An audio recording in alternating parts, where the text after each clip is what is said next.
જો વિદ્યાર્થી મિત્રો ધોરણ 11 ચેપ્ટર નંબર 1 રસાયણ વિજ્ઞાનની પાયાની સંકલ્પનાઓમાં આપણે છેલ્લે લેક્ચર નંબર 10માં ફક્ત એક જ પ્રશ્ન નોર્માલિટી ભણ્યા હતા, પરંતુ એ નોર્માલિટીને આજીવન સમજવા માટે આપણે ઘણું બધી ચર્ચાઓ કરી ગયા હતા, બરાબર. અને હવે એ પ્રશ્ન પછી કેટલાક દાખલા છે, એ દાખલા એકદમ સહેલા છે. નોર્માલિટીના સૂત્રમાં કિંમતો જ મૂકવાની છે, એટલે હું એ દાખલા ગણાવીશ, નથી ગણાવવાનું એવું નથી, પણ પહેલાં હું તમને ચાન્સ આપવા માગું છું કે તમે પોતે કેટલું વિચારી શકો છો. થિયરી શીખ્યા પછી દાખલા તમે જાતે કેટલા ગણી શકો છો, એ રીતે હું તમને એક ચાન્સ આપું છું. પ્રયત્ન કરો, પછી પાછળથી હું દાખલાના આખા લેક્ચર બનાવીશ જ. ઓકે, તો આજે આપણે પ્રશ્ન નંબર 44થી આગળ વધીએ છીએ. તો હું દાખલો એકે ગણવાનો જ નથી અત્યારે. તમે થિયરી ભણો અને દાખલો જાતે વિચારો તો જ દાખલા આવડશે, બાકી દાખલા નહીં આવડે. ઓકે, એટલે દાખલા શીખવા હોય તો પોતાની બુદ્ધિ વાપરતા શીખો. તો જો ગઈ વખતે આપણે નોર્માલિટી ભણી ગયા હતા, હું નોર્માલિટી ફરી એકવાર રિવિઝન કરાવી દઉં અને પછી એમાંથી મોલારિટી શીખી લઈએ. જોજો, તો પ્રશ્ન નંબર 43 ફરીથી રિપીટ કરું છું, એમાં જરૂરી વસ્તુઓ જ લખીશ. બોલો, નોર્માલિટી એટલે શું સમજાવો. તો સૌથી પહેલી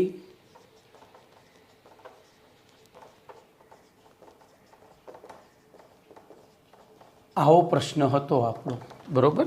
આપણો પ્રશ્ન આવો હતો. તો સૌથી પહેલાં નોર્માલિટીની વ્યાખ્યા લખીશું. નિયત તાપમાને અને દબાણે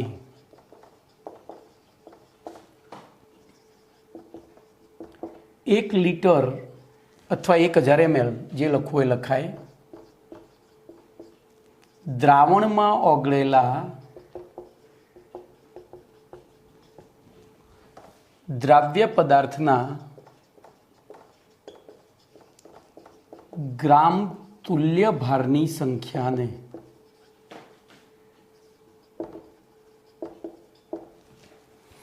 જે તે દ્રાવણની બોલો નોર્માલિટી કહે છે. એકદમ સિમ્પલ એન્ડ સોબર વ્યાખ્યા હતી. નિયત તાપમાને અને દબાણે 1 લીટર એટલે કે 1000 ml દ્રાવણમાં ઓગળેલા દ્રાવ્ય પદાર્થના ગ્રામ તુલ્ય ભારની સંખ્યાને જે તે તાપમાને તે દ્રાવણની નોર્માલિટી કહે છે. ચલો, એની સંજ્ઞા, તો વ્યાખ્યા પછી આવે સંજ્ઞા. તો નોર્માલિટીને કેપિટલ N સંજ્ઞા વડે દર્શાવવામાં આવે છે. ચલો, એ પણ ક્લિયર થઈ ગયું. હવે અર્થઘટન. આપણને દાખલો ત્યારે જ આવડે જ્યારે અર્થઘટન આવડે, સમજ્યા? તો અર્થઘટનમાં દાખલા તરીકે એક નોર્મલ દ્રાવણ એનું અર્થઘટન કરવું છે. તો એક નોર્મલ દ્રાવણ એટલે શું? હવે એક આવડતું હોય તો 5 આવડે ને 25 આવે ને 50 આવડે, બરાબર. તો આમાંથી જ વ્યાખ્યા લખવાની છે. નિયત તાપમાને અને દબાણે, ચોપડીમાં દબાણ નથી લખ્યું પણ દબાણ આવે, 1 લીટર એટલે કે 1000 ml દ્રાવણમાં, જોજો આટલે સુધી તું ફરીથી નિયત તાપમાને અને દબાણે 1 લીટર એટલે કે 1000 ml દ્રાવણમાં દ્રાવ્ય પદાર્થના 1 ગ્રામ તુલ્ય ભાર, જોજો 1 ગ્રામ તુલ્ય ભાર બરાબર એટલે શું? બોલો. તો તુલ્ય ભાર આપણને ખબર છે, તો અહીંયા લખાય 1 ગુણ્યા તુલ્ય ભાર જેટલું. 1 ગ્રામ તુલ્ય ભાર એટલે 1 ગુણ્યા તુલ્ય ભાર જેટલું દળ ઓગળેલું હોય તો તે દ્રાવણની સાંદ્રતા એક નોર્મલ કહેવાય છે. આપણે દાખલા તરીકે લખીએ. દાખલા તરીકે 5 નોર્મલ H2SO4 એટલે, બોલો, 5 નોર્મલ H2SO4 એટલે, તો આપણને ત્યાં ખબર હોવી જોઈએ. બોલો, અહીંયા આપણે લખીશું, આનું જ અર્થઘટન કરું છું હવે. તો નિયત તાપમાને અને દબાણે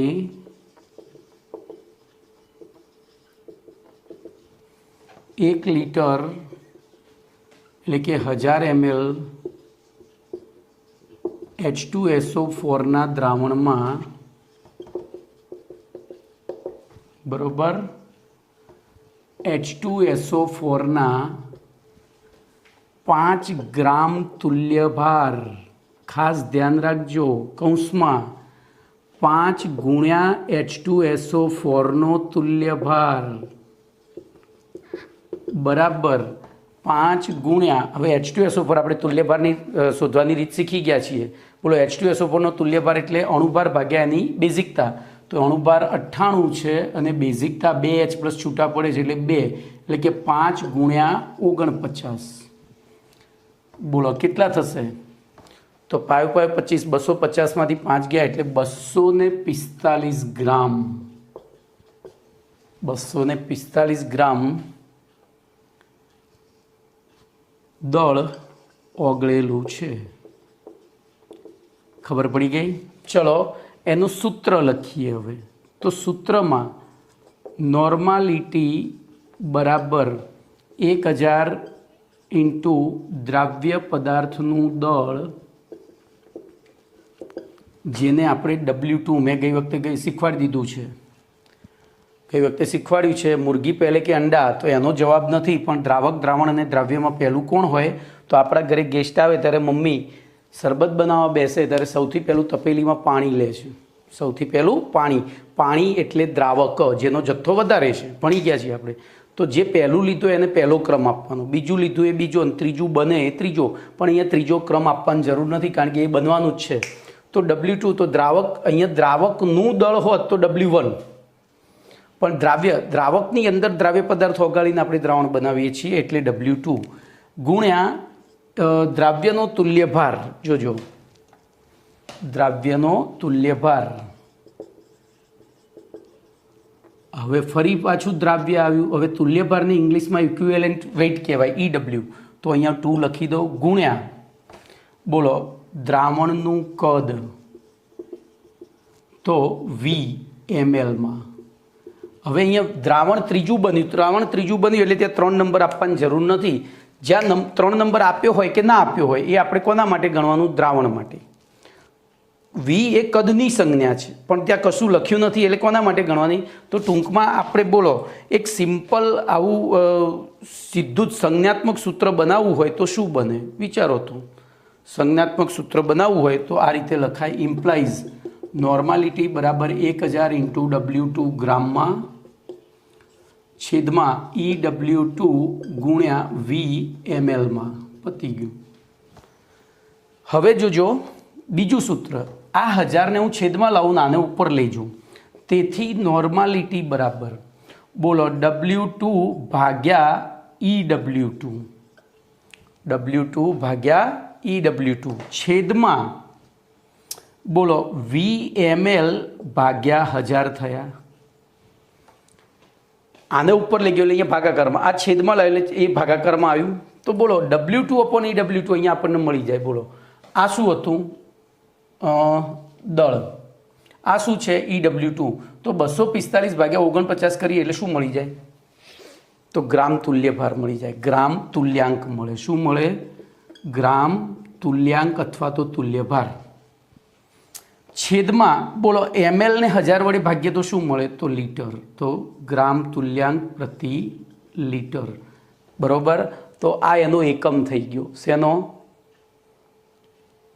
નોર્માલિટીનો એકમ પણ થઈ ગયો ને આ સૂત્ર આવે. સીધું જ તમને એમ કીધું હોય કે 2 લીટર દ્રાવણમાં 5 ગ્રામ તુલ્યાંક ઓગળેલા છે તો એની નોર્માલિટી શોધો. તો 2 લીટર દ્રાવણમાં 5 ગ્રામ તુલ્યાંક એટલે ઉપર 5 મૂક્યા, નીચે 2 મૂક્યા, સીધું જ 2.5 જવાબ. તો આ જ વસ્તુ હવે તમારે રિપીટ કરવાની છે. આ જ વસ્તુ, ખાલી અમુક શબ્દો બદલવાના છે. જે બદલવાના છે એના માટે હું બ્લુ પેન વાપરીશ હવે. તો જોઈએ અહીંયા. તો સૌથી પહેલો પ્રશ્નનો નંબર બદલવાનો. તો અહીંયા હું પ્રશ્ન નંબર કરું છું 44. પછી નોર્માલિટીની જગ્યાએ બીજી સંજ્ઞાઓ જે છે, બીજા એકમો છે એ લેવાના. તો અહીંયા બીજો છે મોલારિટી. બરોબર. હવે બોલો જ્યાં જ્યાં નોર્માલિટી આવે છે, હવે જો મોલારિટી નોર્માલિટી હોય ત્યારે ગ્રામ તુલ્ય ભાર હોય, તો અહીંયા ગ્રામ અણુભાર અથવા તો આણ્વીય દળ. આણવીય દળ. બરોબર. હવે મોલારિટી છે એટલે એને કેપિટલ એમ સંજ્ઞા આપી છે. બોલો અહીંયા કેપિટલ એમનો અર્થ શું થશે પહેલાં આપણે સમજી લઈએ. તો અહીંયા ગ્રામ તુલ્યભારની જગ્યાએ શું લખીશું બોલો? તો આણવીય દળ એટલે કે 1 ગુણ્યા આણવીય દળ. તો તે દ્રાવણની સાંદ્રતા 1 મોલર કહેવાય. ધ્યાનથી જોજો. નિયત તાપમાને દબાણે 1 લિટર એટલે કે 1000 ml દ્રાવણમાં ઓગળેલા દ્રાવ્ય પદાર્થના ગ્રામ આણવીય દળની સંખ્યાને જે તે દ્રાવણની જે તે તાપમાને નોર્માલિટી અને મોલારિટી કહે છે. અહીંયા નોર્માલિટીની જગ્યાએ ફરીથી મોલારિટીને કેપિટલ એમ સંજ્ઞા વડે દર્શાવવામાં આવે છે. એનું અર્થઘટન જોઈએ તો 1 મોલર દ્રાવણ. હવે 1 મોલરની જગ્યાએ હું અહીંયા એક્સ મોલર કરીશ એટલે આપણને સરળ રહે. એક્સ મોલર તો એક્સ ગ્રામ, તો અહીંયા એક્સ અને અહીંયા પણ એક્સ મોલર થઈ જાય. પેલું 1 છે ફિક્સ થઈ જાય, આમાં ગમે એટલા લઈ શકાય. હવે જો એની ઉપરથી 5 મોલર H2SO4 એટલે શું એનું અર્થઘટન કરીએ તો નિયત તાપમાને દબાણે 1000 ml H2SO4ના દ્રાવણમાં H2SO4ના 5 ગ્રામ આણવીય દળ.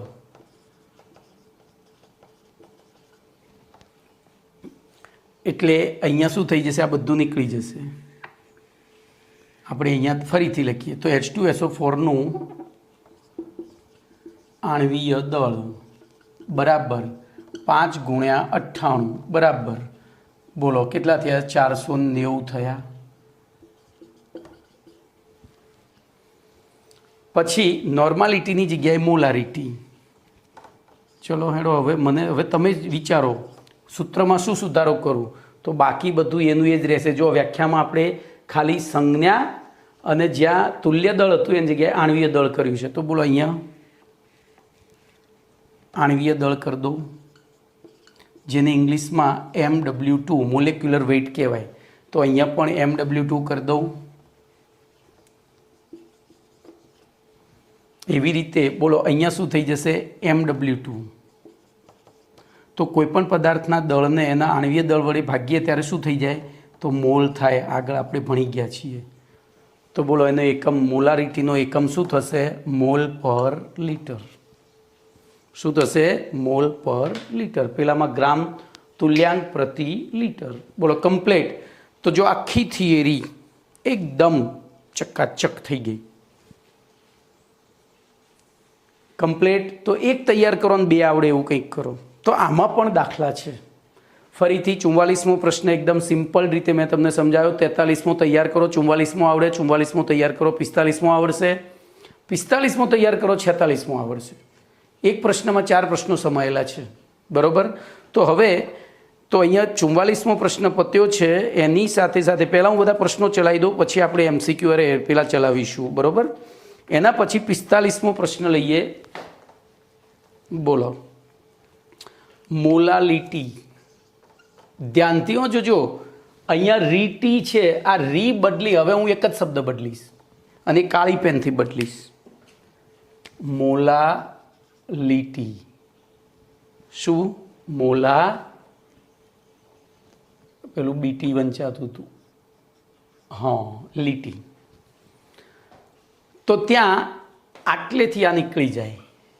નિયત તાપમાન દબાણની જરૂર નથી. પછી 1 લિટરની જગ્યાએ અહીંથી આટલું બદલવાનું છે 1 કિલોગ્રામ એટલે કે 1000 ગ્રામ આટલું બદલવાનું છે. 1 કિલોગ્રામ એટલે કે 1000 ગ્રામ. દ્રાવણની જગ્યાએ જો હું એક કામ કરું, બ્લુ પેન જ વાપરું. ભાઈ તમને સરળતા પડે એટલે હું તમને આ રીતે શીખવાડું છું. મને કંઈ વાંધો નથી, તમે કોઈ રીતે શીખવાડું. તો અહીંયા આપણે શું લખીશું કહો? મોલાલિટી આવે ત્યારે આ રીતે લખીશું 1 કિલોગ્રામ એટલે કે 1000 ગ્રામ દ્રાવકમાં ઓગળેલા. પહેલાં બેમાં દ્રાવણ હતું, અહીંયા દ્રાવક આવ્યું. ખાસ ધ્યાન રાખજો. દ્રાવકમાં ઓગળેલા દ્રાવ્ય પદાર્થના ગ્રામ આણવીય દળની સંખ્યાને. બાકી બધું એનું એ જ. જો પેલા બેમાં ઉપરનું સરખું હતું અને અહીંયા તુલ્ય દળ અને મોલર દળ થયું હતું. હમણાં હું કોષ્ટક બનાવું છું, પછી પહેલાં સમજી લઈએ. કોષ્ટક બનાવીશું એટલે એકદમ સહેલું થઈ જશે. બોલો કમ્પ્લીટ. તો દ્રાવ્ય પદાર્થના ગ્રામ આણ્વીય દળની સંખ્યાને જે તે દ્રાવણની બરાબર. હવે ફરીથી અહીંયા બોલો મોલાલિટી કરી દઉં. એની સંજ્ઞા સ્મોલ એમ છે. હવે સ્મોલ એમ કેમ છે હું તમને પછી સમજાવીશ. પહેલાં બે વસ્તુ સમજી લઈએ. બોલો એક્સએમનો અર્થ શું થશે? હવે કોઈ મને કહેશે તો આપણને ખબર છે. આટલેથી આટલું કાઢી નાખવાનું. બોલો ત્યાં જગ્યાએ શું લખીશું? આટલું જ ઉપર લખ્યું એ જ. તો 1 કિલોગ્રામ, સોરી મારી ભૂલ થઈ, 1 kg જ લખ્યું છે, પછી ગ્રામ લખવાની ક્યાં જરૂર છે? કૌંસમાં 1000 ગ્રામ બોલો દ્રાવકમાં દ્રાવ્ય પદાર્થના x ગ્રામ આણ્વીય દળ જેટલું દળ ઓગળેલું હોય તો તે દ્રાવણની સાંદ્રતા x મોલ લ. અહીંયા જોજો x મોલ લ વંચાય. પેલામાં મોલ ર વંચાય, પેલામાં નોર્મલ વંચાય. અહીંયા ધ્યાન રાખજો, વાંચતા શીખવાડું પહેલાં ત્રણેય વસ્તુ અહીંયા લખું છું. એક્સ એન લખ્યું હોય તો એક્સ નોર્મલ વંચાય, પછી એક્સ કેપિટલ એમ લખ્યો હોય તો એક્સ મોલ ર વંચાય, અને એક્સ સ્મોલ એમ લખ્યો હોય, બે ભલે આ સ્મોલ રહ્યો, તો એક્સ મોલ લ વંચાય. આટલો ડિફરન્ટ છે, એને વાંચવાની રીતો છે. ચલો 5 મોલલ H2SO4નું અર્થઘટન કરીએ તો આ પાછું નીકળી જશે નિયત તાપમાને અને દબાણે. એ કેમ નીકળી ગયું એ સમજાવું છું. એ કેમ નીકળી ગયું એ પછી સમજાવું છું, તો ધ્યાન અહીંયા રાખજો. બોલો અહીંયા વ્યાખ્યા શું લખીશું? તો H2SO4ના દ્રાવણમાં 1 કિલોગ્રામ દ્રાવક કૌંસમાં પાણી,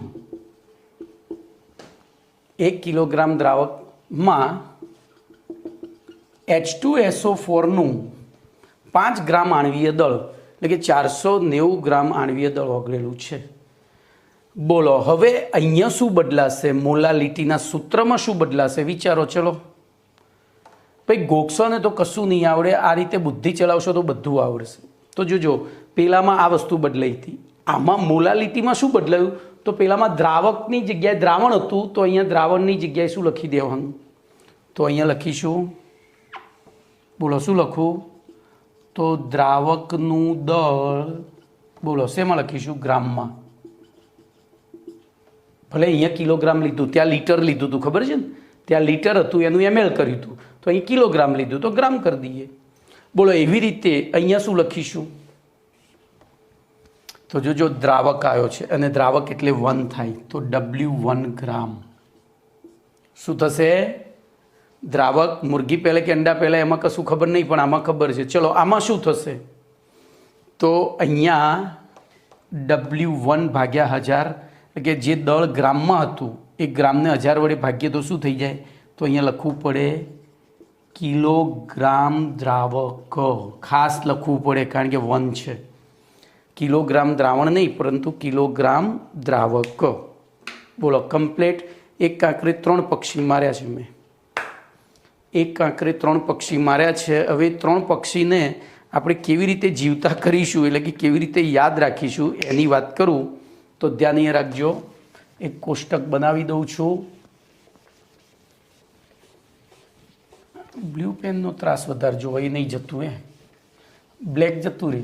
ચોમાસામાં બ્લુ પેન જતી જ નહીં. જો હવે એને મારે ઘસી વાસણ ધોતો હોય ને એમ ધોવું પડશે જોરદાર. આના તો મારી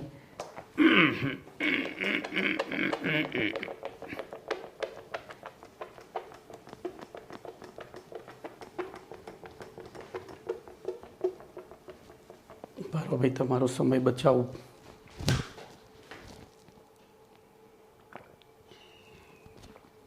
ચલો તો હવે એના પછી આપણે જે 3 નોર્માલિટી, મોલાલિટી શીખ્યા એને કોષ્ટક સ્વરૂપે યાદ રાખીએ તો ધ્યાન રાખજો. નોર્માલિટી, મોલારિટી અને મોલાલિટી. તો નામ પહેલું. ચલો સંજ્ઞા capital M, small m, capital M અને સ્મોલ m. ચલો પછી દ્રાવક કે દ્રાવણ, તો 1 લીટર દ્રાવણ, 1 લીટર દ્રાવણ, જ્યારે અહીંયા 1 કેજી દ્રાવક. ચલો દ્રાવ્યમાં તો ગ્રામ તુલ્યાંક અથવા તો તુલ્ય ભાર, ગ્રામ તુલ્યાંક અથવા ગ્રામ તુલ્ય ભાર. એવી રીતે ગ્રામ આણ્વીય દળ અથવા ગ્રામ મોલ. જો બીજો શબ્દ અહીંયા આપણે ત્યાં નથી ચર્ચા કરી, અહીંયા કરી લીધી. એવી રીતે અહીંયા ત્રીજામાં પણ ગ્રામ આણ્વીય દળ અથવા ગ્રામ મોલ.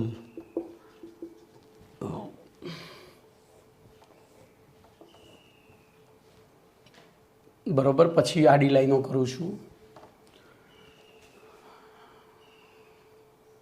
બોલો હવે તો સૂત્રમાં હું સીધું જ નોર્માલિટી બરાબર 1000 into W2 upon EW2 into VML આ ગ્રામ. હવે શોર્ટમાં બોલો મોલારિટી બરાબર 1000 ઇન્ટુ W2 ગ્રામ છેદમાં MW2 ઇન્ટુ VML અને સ્મોલ એમમાં 1000 into W2 upon MW2 into W1 gram. આ ખાસ યાદ રાખજો.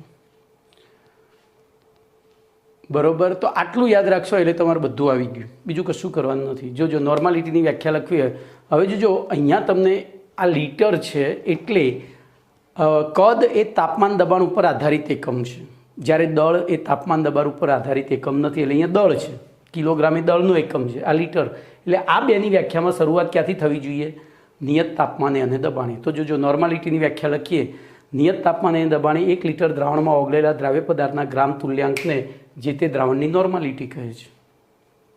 એવી રીતે મોલારિટીની લખવી હોય તો નિયત તાપમાને દબાણે 1 લીટર દ્રાવણમાં ઓગળેલા દ્રાવ્ય પદાર્થના ગ્રામ આણ્વીય દળ અથવા તો ગ્રામ મોલની સંખ્યાને તેનું મોલારિટી કહે છે. ચલો મોલારિટીમાં તો કિલોગ્રામ આવ્યું એટલે જરૂર નથી, તો ત્યાં સીધું જ લખીશું 1 કિલોગ્રામ દ્રાવકમાં ઓગળેલા દ્રાવ્ય પદાર્થના ગ્રામ આણ્વીય દળ અથવા તો ગ્રામ મોલની સંખ્યાને તેની મોલાલિટી કહે છે. પછી એને એન સંજ્ઞાને એમને એમ. હવે જો આ એમ અને આ એમ કેમ, પેલો કેપિટલ કેમ અને પેલો સ્મોલ કેમ, તો એના માટે હું એક ઉદાહરણ લઈશ. બોલો મારે 1 મોલર ખાંડનું દ્રાવણ, અર્થઘટન તમારે કરવાનું છે, અને 1 મોલર ખાંડનું દ્રાવણ. બોલો આ બેમાંથી કયું વધારે ગળ્યું હશે? કયું વધારે ગળ્યું હશે નક્કી કરો. તો ચલો આ બેમાંથી કોણ વધારે ગળ્યું હશે કરો નક્કી.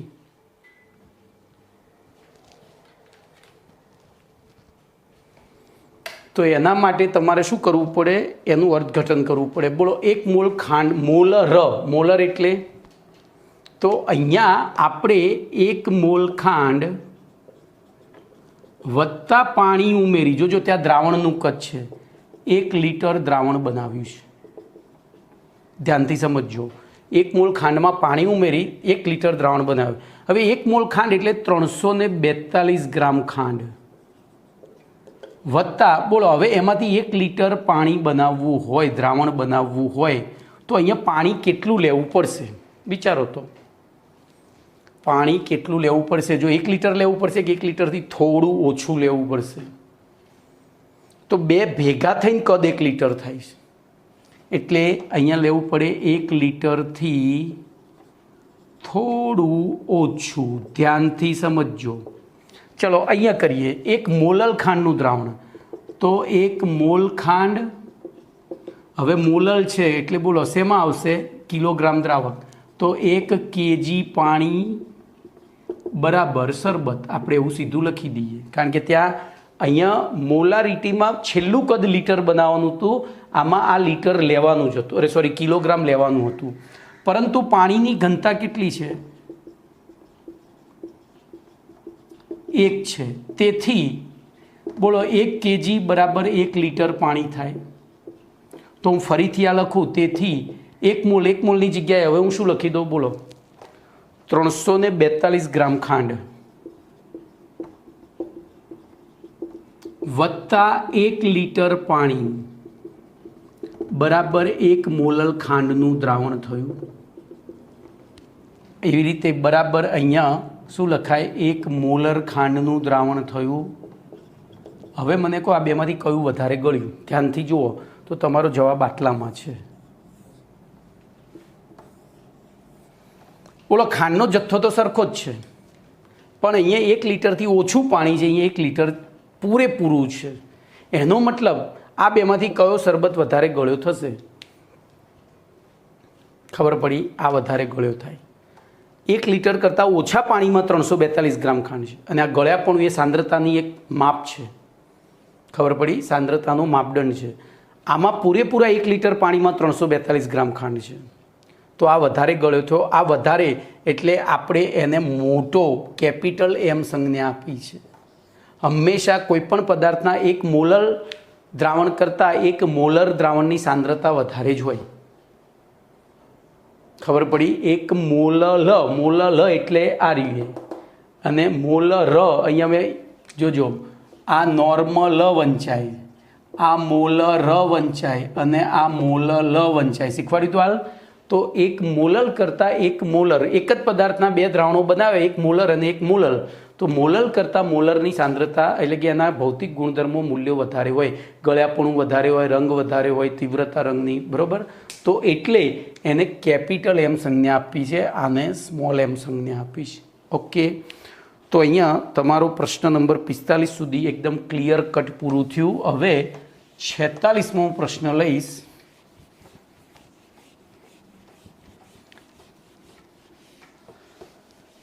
ભાઈ, તમે દાખલા જાતે ગણજો હો. દાખલા સહેલા છે આ પાઠના, એટલે હું તમને ઇન્સિસ્ટ કરું છું કે ગણો.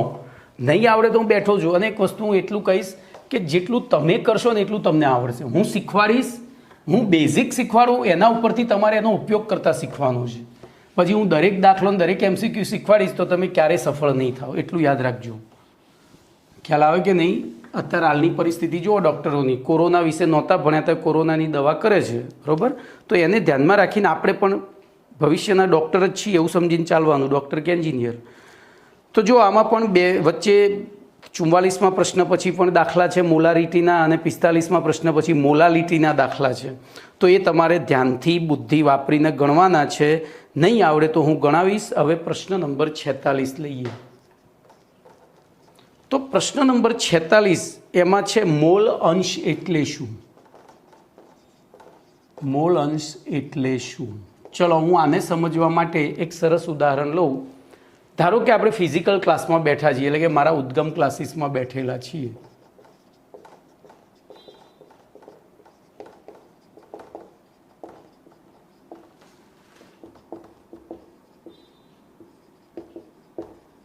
બરોબર, ઉદ્ગમ ક્લાસીસમાં આપણું લેક્ચર ચાલે છે.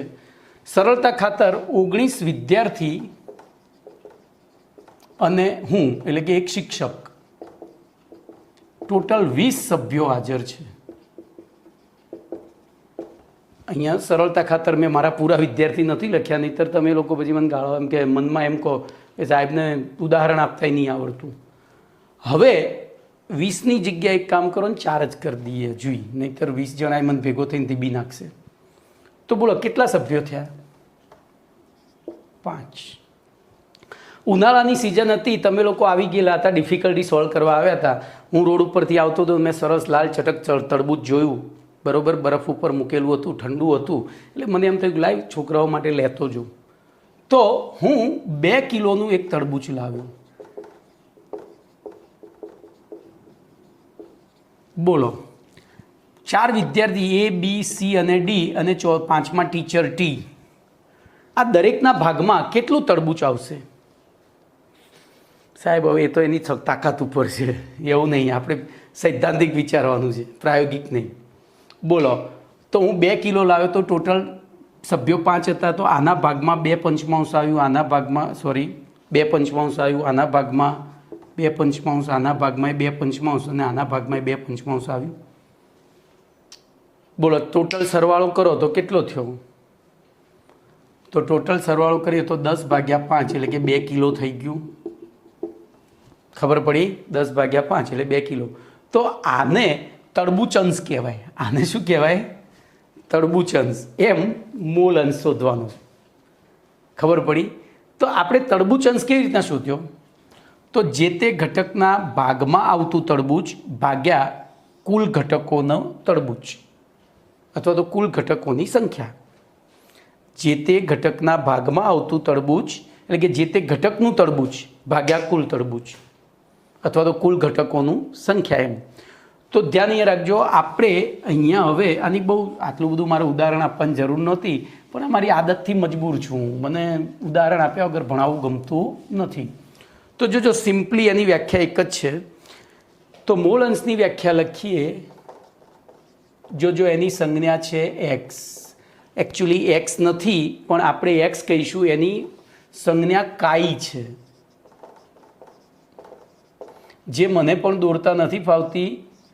અહીંયાથી શું કહેવાય, ચોથી ABCDનો એક્સ છે, જેને કાઈ કહેવાય છે. જો એક વસ્તુ આ યાદ રાખજો, બરોબર. પણ આપણે ચોપડી પ્રમાણે જ જઈશું. બોલો, મોલ અંશની સંજ્ઞા શું છે? એક્સ. હવે તો એની વ્યાખ્યા આપવી હોય તો દ્રાવણમાં ઓગળેલા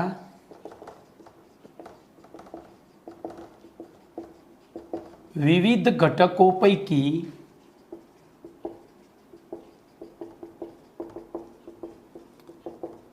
કોઈ એક ઘટક પદાર્થના મોલ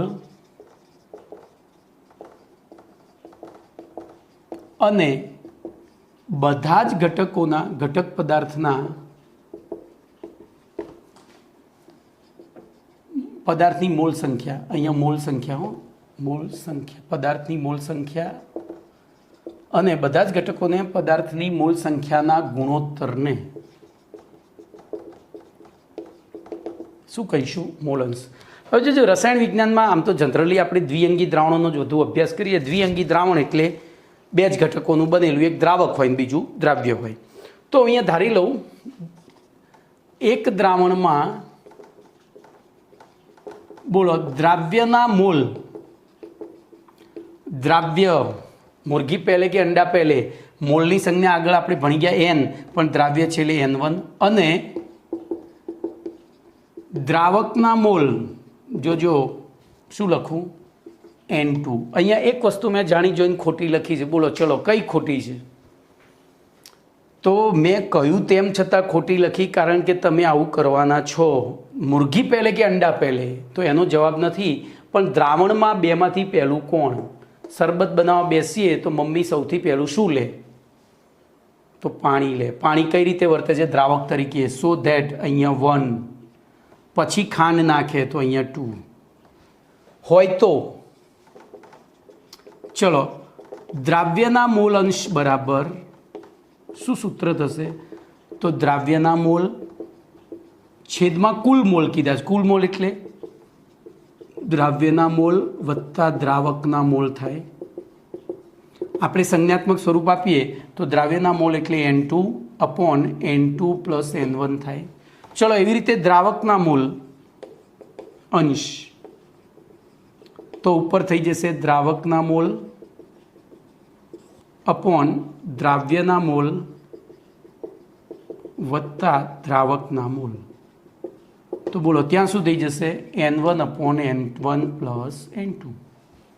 તો આને x1 તરીકે દર્શાવાય, આને x2 તરીકે. એકદમ સિમ્પલ એન્ડ સોબર વ્યાખ્યા.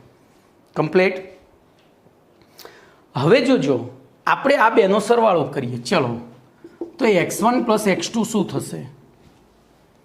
x1 + x2 શું થાય? તો ઉપર n1 + n2, છેદ બંનેના સરખા છે તો નીચે પણ n1 + n2, તો ઉડી ગયા તો 1.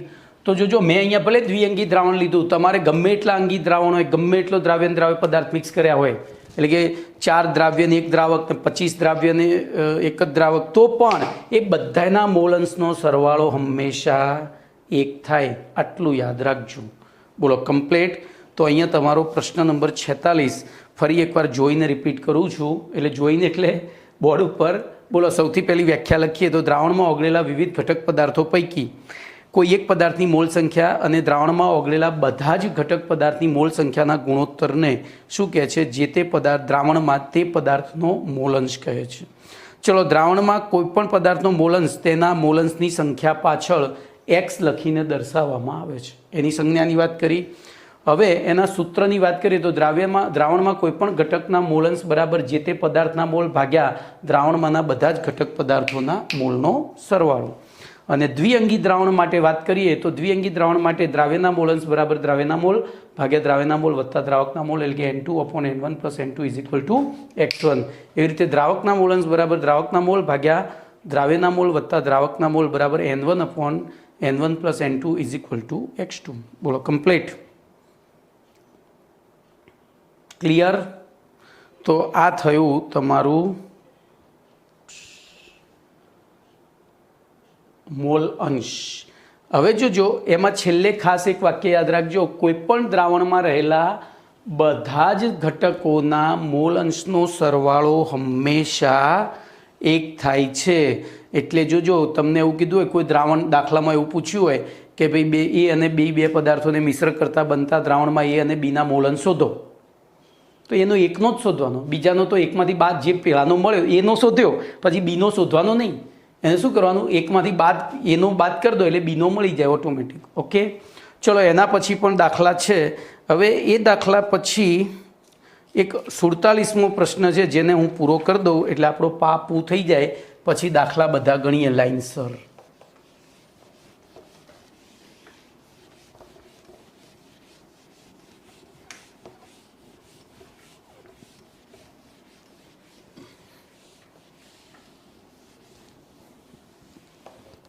તો 47મો પ્રશ્ન છે, વજન અંશ એટલે શું?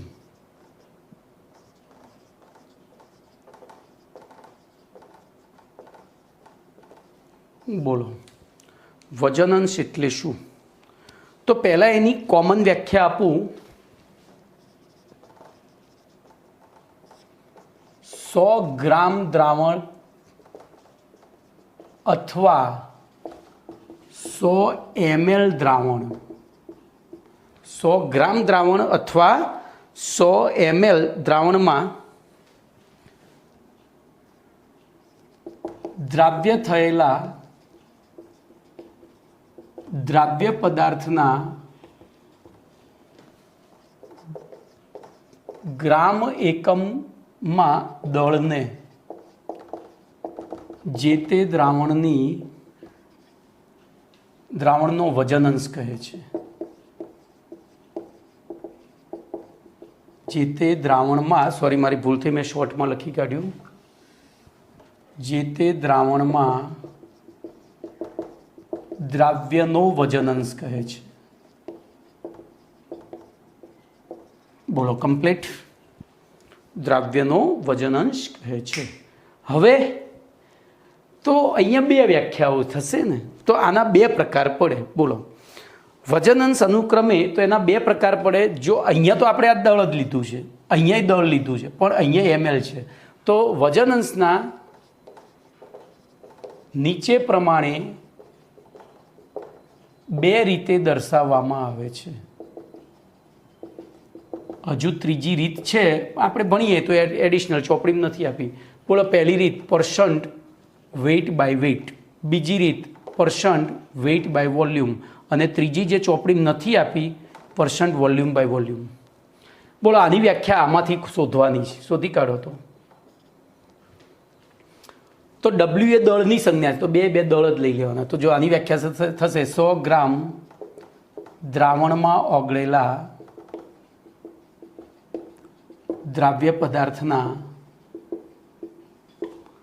ગ્રામ એકમમાં દળને. બોલો, પહેલી વ્યાખ્યા પતી ગઈ. ચલો, બીજી શું લખશો? તો ધ્યાન અહીંયા રાખજો. હવે આ બે W હતા એટલે બહુ ટેન્શન ના થયું, બે જગ્યાએ ગ્રામ જ લખવાનું હતું. પણ અહીંયા એક W ને એક V છે, એટલે એક જગ્યાએ કદ અને એક જગ્યાએ દળ લખવાનું. તો કદ કોનું હોય? તો ધ્યાન અહીંયા રાખજો.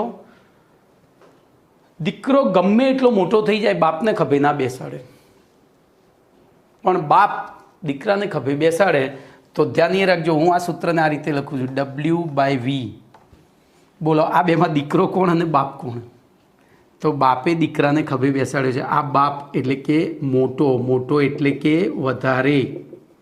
જ્યારે આ દીકરો એટલે દીકારો જ છે. અત્યારે તો દીકરો નહીં દીકારા થઈ ગયા છે. દીકરો એટલે નાનો એટલે બોલો તો ઓછું. તો ઓછું હોય એટલે કે આ દ્રાવ્ય અને આ દ્રાવક, દ્રાવણ. સૌથી વધારે જે હોય એ જ આપણે અહીંયા દ્રાવણ જ લેવાનું છે. ખબર પડી? તો હવે વ્યાખ્યા લખો તો ચલો. તો અહીંયા 100 ગ્રામ દ્રાવણમાં હતું, એ તો એની જગ્યાએ અહીંયા શું થઈ જશે? 100 ml દ્રાવણમાં ઓગળેલા દ્રાવ્ય પદાર્થના ગ્રામ એકમમાં દળને. ચલો છેલ્લી વ્યાખ્યા હવે પાછી આવડશે. 100 ml દ્રાવણમાં ઓગળેલા દ્રાવ્ય પદાર્થના મિલીલીટર એકમમાં કદને, આ ચોપડીમાં નથી ભાઈ પણ જી નીટમાં પૂછાય છે. તો 100 ml દ્રાવણમાં ઓગળેલા દ્રાવ્ય પદાર્થના ml એકમમાં કદને જે તે દ્રાવણમાં જે તે દ્રાવ્યની % weight by volume by volume અંશ કહે છે. હવે જોજો આની સંજ્ઞા એ જ એનું સૂત્ર છે. ધ્યાનથી જોજો. મેં હાલ કહ્યું કે બાપ બેટાને ખભે બેસાડે, પણ બેટો ક્યારે બાપને ખભે બેસાડતો નથી, ગમે એટલો મોટો થઈ જાય તો પણ. તો જોજો આનું સૂત્ર % વેઇટ બાય વેઇટ બરાબર % હંમેશા કેટલા હોય? મહત્તમ 100 ગુણ્યા W બાય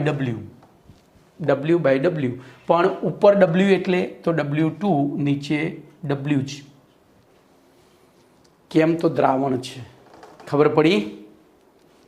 દ્રાવ્ય હોય તો 1, દ્રાવક હોય તો 1, દ્રાવ્ય હોય તો 2 અને દ્રાવણ હોય તો 3 અથવા કશું નહીં. તો બોલો આનું સૂત્ર એવી રીતે બોલો. આનું સૂત્ર શું થશે? % વેઇટ બાય વોલ્યુમનું. તો આ ગ્રામ, અહીંયા ગ્રામ લખવાનું. બોલો અહીંયા થશે 100 ગુણ્યા W2 ગ્રામમાં છેદમાં બોલો VmL. પાછો V 1 2 3 એવો નંબર નથી આપ્યો. એનો મતલબ શું સમજવાનું? દ્રાવણનું દળ. શું સમજવાનું? બોલો એવી રીતે % વોલ્યુમ બાય વોલ્યુમમાં શું સમજશો? તો 100 ગુણ્યા V2ml અપોન VmL. કમ્પ્લીટ. ચલો આમાંથી મળતો MCQ. બોલો વજન અંશ દર્શાવવાની 3 રીતો પૈકી કઈ રીત એકમ રહિત છે? કઈ રીતો એકમ રહિત છે? તો પહેલી ને ત્રીજી W V બાય V. એ કેમ કે ml ઉડી જશે. આ તો સંખ્યા હતી. અહીંયા ગ્રામ ઉડી જશે, પણ આનો એકમ આવશે ગ્રામ પ્રતિ મિલી. કમ્પ્લીટ. તો અહીંયા તમારો પાઠ પૂરો. શું? પાઠ પૂરો. ઓકે. હવે નેક્સ્ટ લેક્ચરમાં હું બધા દાખલા જેટલા હશે ગણાવી દઈશ. ભાઈ જી નીટમાં જે લખીને આપ્યું છે તમને, એ તમારી બેઝિક નોલેજ માટે છે. એને તમારે યાદ રાખવાનું છે. બરાબર? જે ચલાવવા જેવું હશે તો મેં ચલાવી દીધું હશે, અંદર લઈ લીધું હશે, પણ જેને યાદ જ રાખવાનું છે. બરાબર? 1 ન્યૂટન બરાબર 10⁵ પાસ્કલ થાય તો એ તમારે યાદ રાખવાનું છે. 1 બાર બરાબર 1 ન્યૂટન બરાબર નહીં, 1 બાર બરાબર 10⁵ પાસ્કલ થાય તો એ તમારે યાદ રાખવાનું છે. એટલે એવી જે યાદ રાખવાની વસ્તુઓ છે એ જ મેં અંદર આપી છે. ઓકે. બાકી જે ચલાવવાની છે, જે મારે સમજાવવાની છે, તો મેં બધી અંદર પાઠમાં સાથે લઈ જ લીધી છે. એટલે તમારે જી નીટ જાતે કરવું પડશે દરેક ચેપ્ટરમાં. આવી રીતે જે પણ જી નીટ આવતું હોય. ઓકે. તો અહીંયા તમારો પાઠ થિયોરિટિકલી પૂરો થઈ ગયો. દાખલા આપણે હવે ચાલુ કરીશું. ઓકે.